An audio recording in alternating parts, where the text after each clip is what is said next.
30 जब जब धर्म की हानि और अधर्म की वृद्धि होती है, तब तब मैं अवतार लेकर आता हूँ।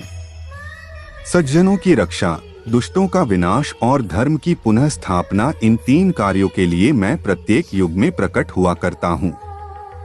30 जो पुरुष शस्त्र विधि को त्याग कर अपनी इच्छा अनुसार मनमाना आचरण करता है, वह न तो सिद्धि को प्राप्त होता है, न परमति को और न सुख को प्राप्त कर पाता है। 31 भगवान का कोई प्रिय अप्रिय, अपना या पराया आदि नहीं है। उसके लिए सभी प्राणी प्रिय है, क्योंकि वे सबकी आत्मा है। 32 जिस प्रकार मनुष्य पुराने वस्त्र उतारकर नए ग्रहण करता है, उसी प्रकार आत्मा भी पुराना शरीर छोड़कर नए शरीर को ग्रहण करती है।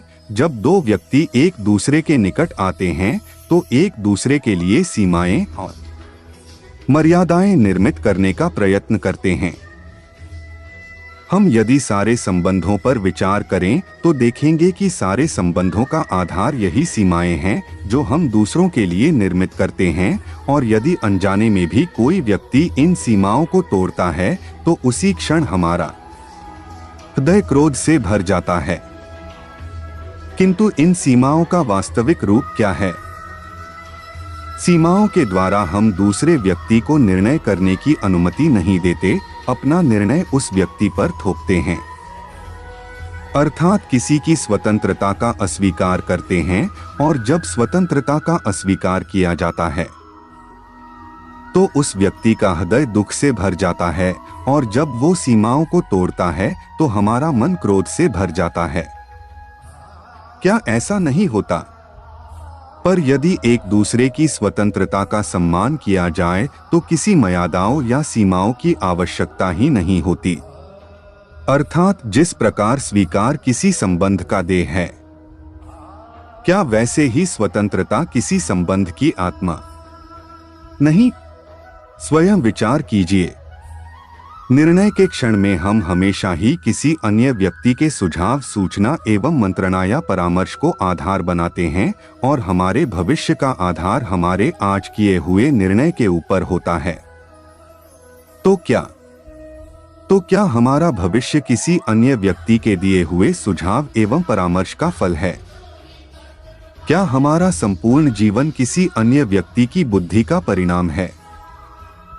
सबका अनुभव है कि अलग अलग लोग एक ही स्थिति में अलग अलग परामर्श देते हैं। मंदिर में खड़ा भक्त कहता है कि दान करना चाहिए, और चोर कहता है कि मौका मिले तो इस मूर्ति के श्रृंगार चुरा लूं। धर्म से भरा हृदय धर्ममय सुझाव देता है, और अधर्म से भरा हृदय अधर्म का परामर्श देता है। धर्ममय सुझाव का स्वीकार ही मनुष्य को सुख की ओर ले जाता है, किंतु ऐसे परामर्श का स्वीकार करना तभी संभव हो पाता है जब हृदय में धर्म हो। अर्थात किसी का सुझाव अथवा परामर्श स्वीकार करने से पूर्व स्वयं अपने हृदय में धर्म को स्थापित करना क्या आवश्यक नहीं? स्वयं विचार कीजिए। पिता हमेशा ही अपनी संतान के सुख की कामना करते हैं, उनके भविष्य की चिंता करते रहते हैं। इसी कारणवश ही अपनी संतानों के भविष्य का मार्ग स्वयं निश्चित करने का प्रयत्न करते रहते हैं। जिस मार्ग पर पिता स्वयं चला है, जिस मार्ग के कंकड़ पत्थर को स्वयं देखा है, मार्ग की छाया, मार्ग की धूप को स्वयं जाना है, उसी मार्ग पर उसी का पुत्र भी चले, यही इच्छा रहती है हर पिता की। निःसंदेह उत्तम भावना है ये। किंतु 3 प्रश्नों के ऊपर विचार करना हम भूल ही जाते हैं। कौन से 3 प्रश्न? पहला, क्या समय के साथ प्रत्येक मार्ग बदल नहीं जाते? क्या समय हमेशा ही नई चुनौतियों को लेकर नहीं आता? तो फिर बीते हुए समय के अनुभव नई पीढ़ी को किस प्रकार लाभ दे सकते हैं? दूसरा, क्या प्रत्येक संतान अपने माता पिता की छवि होता है? हाँ, संस्कार तो संतानों को अवश्य माता पिता देते हैं, किंतु भीतर की क्षमता तो स्वयं ईश्वर देते हैं। तो जिस मार्ग पर पिता को सफलता मिली है, तो विश्वास है कि उसी मार्ग पर उसकी संतानों को भी सफलता और सुख प्राप्त होगा। तीसरा, क्या जीवन का संघर्ष और चुनौतियां लाभकारी नहीं होती? क्या प्रत्येक नया प्रश्न प्रत्येक नए उत्तर का द्वार नहीं खोलता? तो फिर संतानों को नई नई चुनौतियों और नए नए प्रश्नों से दूर रखना ये उनके लिए लाभ करना कहलाएगा या हानि पहुंचाना? अर्थात जिस प्रकार मनुष्य के भविष्य के मार्ग का निर्माण करना श्रेष्ठ है, वैसे ही संतानों के जीवन का मार्ग निश्चित करने के बदले उन्हें नए संघर्षों के साथ जूझने के लिए मनोबल और ज्ञान देना अधिक लाभदायक नहीं होगा। स्वयं विचार कीजिए। सबके जीवन में ऐसा प्रसंग अवश्य आता है कि सत्य कहने का निश्चय होता है हृदय में, किंतु मुख से सत्य निकल नहीं पाता। कोई भय मन को घेर लेता है, किसी घटना एवं प्रसंग के विषय में बात करना या स्वयं से कोई भूल हो जाए उसके बारे में कुछ बोलना। क्या ये सत्य है? नहीं, ये तो केवल तथ्य है। अर्थात जैसा हुआ वैसा बोल देना सामान्य सी बात है, किंतु कभी कभी उस तथ्य को बोलते हुए भी भय लगता है। कदाचित किसी दूसरे की भावनाओं का विचार आता है मन में, दूसरे को दुख होगा, ये भय भी शब्दों को रोकता है। तो ये सत्य क्या है? जब भय रहते हुए भी कोई तथ्य बोलता है तो वो सत्य कहलाता है।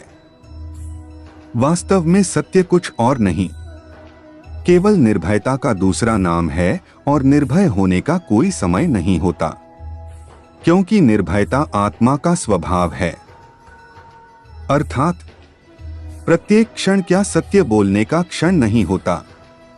स्वयं विचार कीजिए। पूर्व आभासों के आधार पर हम भविष्य के सुख दुख की कल्पना करते हैं। भविष्य के दुख का कारण दूर करने के लिए हम आज योजना बनाते हैं, किंतु कल के संकट को आज निर्मूल करने से हमें लाभ मिलता है या हानि पहुंचती है, ये प्रश्न हम कभी नहीं करते। सत्य तो यह है कि संकट और उसका निवारण साथ जन्मते हैं, व्यक्ति के लिए भी और सृष्टि के लिए भी। नहीं, आप अपने भूतकाल का स्मरण कीजिए, इतिहास को देखिए, आप तुरंत ही ये जान पाएंगे कि जब जब संकट आता है तब तब उसका निवारण करने वाली शक्ति भी जन्म लेती है।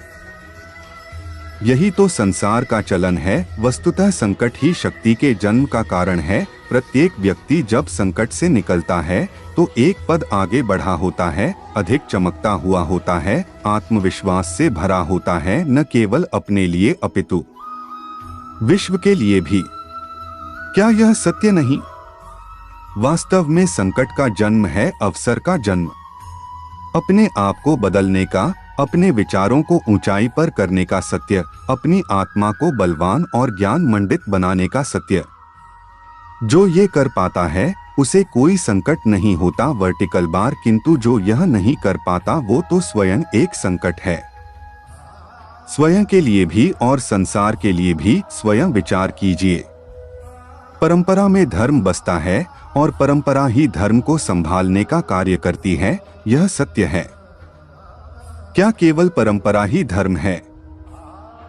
सत्य तो यह है कि जिस प्रकार पाषाण में शिल्प होता है उसी प्रकार परंपरा में धर्म होता है। इस पत्थर में शिल्प है, ये पत्थर शिल्प नहीं। शिल्प को उजागर करने के लिए उसे तोड़ना पड़ता है, अनावश्यक भागों को दूर करना पड़ता है। उसी प्रकार परंपराओं में धर्म ढूंढना पड़ता है। जिस प्रकार मेरे कृष्ण द्वारा इंद्र पूजा की परंपरा को तोड़कर गोवर्धन पूजा का धर्म न ढूंढा जाता तो यादवों को उनकी मुक्ति का मार्ग नहीं मिल पाता। अर्थात परंपरा को पूर्णतः छोड़ देने वाला धर्म से वंचित रह जाता है और परंपरा का अंतः अनुकरण करने वाला भी धर्म को प्राप्त नहीं कर पाता। कहते हैं हंस के पास निरक्षीर विवेक होता है, दूध में मिले पानी को छोड़कर केवल दूध ही ग्रहण करता है। तो क्या सच्चा धर्म प्राप्त करने के लिए हृदय में ज्ञान से जन्मा विवेक आवश्यक है? और ऐसे विवेक के बिना जिसे धर्म मान भी लिया जाए, जो वास्तव में धर्म न भी हो, ऐसा भी तो हो सकता है। स्वयं विचार कीजिए। भविष्य के आधार पर सब आज का निर्णय लेना चाहते हैं। भविष्य में सुख मिले, भविष्य सुरक्षित हो, ऐसे निर्णय आज लेने का प्रयत्न रहता है सबका। आप अपने जीवन को देखिए। क्या आपके अधिकतर निर्णय के पीछे भविष्य का विचार नहीं होता, और हो भी क्यों न? अपने जीवन को सरल और सुखमय बनाने का प्रयत्न करने का अधिकार सबका है, पर भविष्य तो कोई नहीं जानता, केवल कल्पना ही की जा सकती है। तो जीवन के सारे महत्वपूर्ण निर्णय केवल कल्पनाओं के आधार पर करते हैं हम। वर्टिकल बार, क्या निर्णय करने का कोई तीसरा मार्ग हो सकता है? सारे सुखों का आधार धर्म है, और वो धर्म मनुष्य के हृदय में बसता है। तो प्रत्येक निर्णय से पूर्व स्वयं अपने हृदय से एक प्रश्न अवश्य पूछ लेना कि ये निर्णय स्वार्थ से जन्मा है या धर्म से। क्या इतना पर्याप्त नहीं? भविष्य के बदले धर्म का विचार करने से क्या भविष्य अधिक सुखपूर्ण नहीं होगा? स्वयं विचार कीजिए। जब अपने किसी अच्छे कार्य के उत्तर में दुख प्राप्त होता है अथवा किसी के दुष्ट कार्य में सुख प्राप्त होता है, तो मन अवश्य यह विचार करता है कि अच्छा कार्य करने का, धर्म के मार्ग पर चलने का तात्पर्य क्या है। पर दुष्ट आत्मा को क्या प्राप्त होता है, यह भी देखिए। दुष्टता करने वाला हृदय सदा चंचल रहता है और उबलता रहता है। मन में सदा नए नए संघर्ष उत्पन्न होते हैं। अविश्वास उसे जीवन भर दौड़ाता है। तो क्या यह सुख है? जबकि धर्म पर चलने वाला, अच्छा कार्य करने वाला, सब चरित्र व्यक्ति का हृदय शांत रहता है। परिस्थितियां उसके जीवन में बाधाएं नहीं बनती। समाज में सम्मान और मन में संतोष रहता है सदा। अर्थात अच्छा बर्ताव भविष्य में किसी सुख का मार्ग नहीं। अच्छा बर्ताव स्वयं सुख है, अथवा बुरा बर्ताव भविष्य में किसी दुख का मार्ग नहीं। बुरा बर्ताव स्वयं दुख है। अधर्म उसी क्षण दुख उत्पन्न करता है। अर्थात धर्म से सुख नहीं, धर्म स्वयं सुख है। वर्टिकल बार, स्वयं विचार कीजिए। मनुष्य के जीवन का चालक है भय, डर। मनुष्य सदा ही भय का कारण ढूंढ लेता है।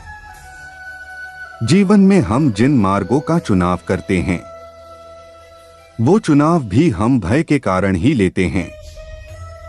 किंतु यह भय वास्तविक, रियल होता है। भय का अर्थ है आने वाले समय में विपत्ति की कल्पना करना। वर्टिकल बार, किंतु समय का स्वामी कौन है? न हम समय के स्वामी हैं और न हमारे शत्रु। समय तो ईश्वर के अधीन चलता है। तो क्या कोई यदि आपको हानि पहुंचाने के लिए केवल योजना बनाता है, तो क्या वो आपको वास्तव में हानि पहुंचा सकता है? नहीं, किंतु भय से भरा हुआ हृदय हमें अधिक हानि पहुंचा सकता है। क्या यह सत्य नहीं? विपत्ति के समय भयभीत हृदय अयोग्य निर्णय करता है और विपत्ति को अधिक पीड़ादायक बनाता है।